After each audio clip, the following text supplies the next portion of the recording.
Всем привет, меня зовут Дима, я ваш гид по Израилю, и сегодня мы поговорим о Мертвом море. Мало тех, кто никогда не слышал об этом исключительном участке нашей планеты, но как оно появилось, какова его природа, история, свойства его вод и возможное скорое исчезновение с лица Земли, все это в моем видео.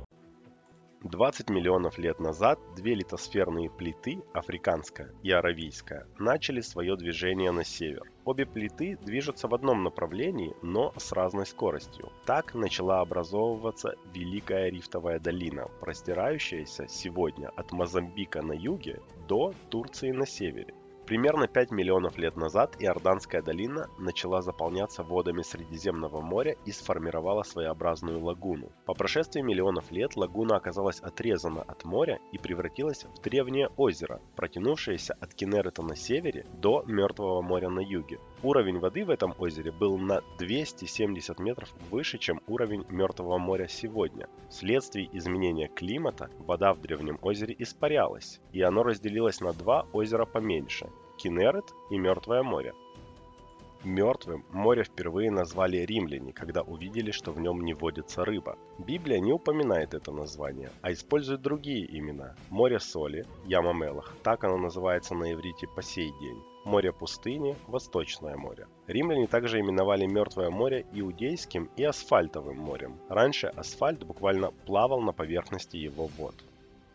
Мертвое море, несмотря на название, является озером, поскольку не имеет связи с мировым океаном. Уровень воды в нем на 435 метров ниже уровня моря, а его побережье является самым низким участком суши на планете. Длина озера 67 километров, а ширина в самом широком месте 18 километров. Мертвое море разделено на две части – северную и южную. Средняя глубина северной части 200 метров, в то время как средняя глубина южной всего 9 метров. Еще в 1976 году, вследствие обмеления, северная и южная часть оказались разделены сушей. Вода в южную часть озера искусственно закачивается из северной заводами по разработке минералов. И если бы не эта деятельность, южная часть уже давно превратилась в пустыню. Несмотря на то, что море называется мертвым и считалось непригодным для жизни, в его водах обитают разные виды бактерий, археи, а также водоросли.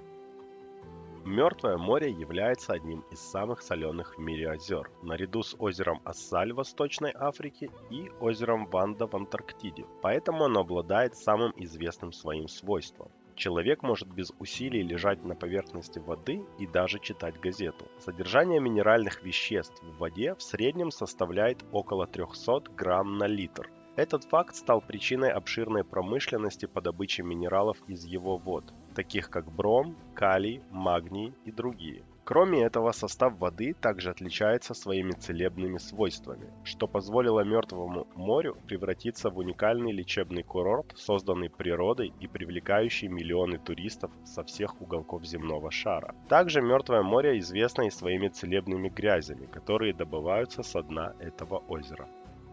С 30-х годов прошлого века производятся сезонные замеры уровня Мертвого моря. Тогда его уровень показывал на отметку 390 метров ниже уровня Мирового океана. Сегодня, по последним замерам, уровень воды в озере составляет 435 метров. То есть менее чем за 100 лет уровень Мертвого моря упал на 45 метров. У этого явления есть несколько причин.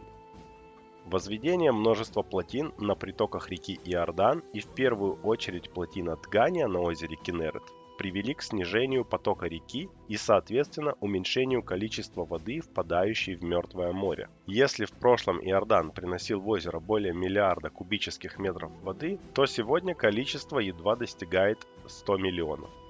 Второй причиной является промышленная разработка минералов заводами, находящимися в южной части Мертвого моря. Вода из северной, более глубокой части, доставляется по трубам в южную, глубина которой составляет всего 9 метров. Это способствует более быстрому испарению воды и, соответственно, более быстрой добыче минералов. Ежегодно заводы выкачивают из озера около 600 миллионов кубометров воды.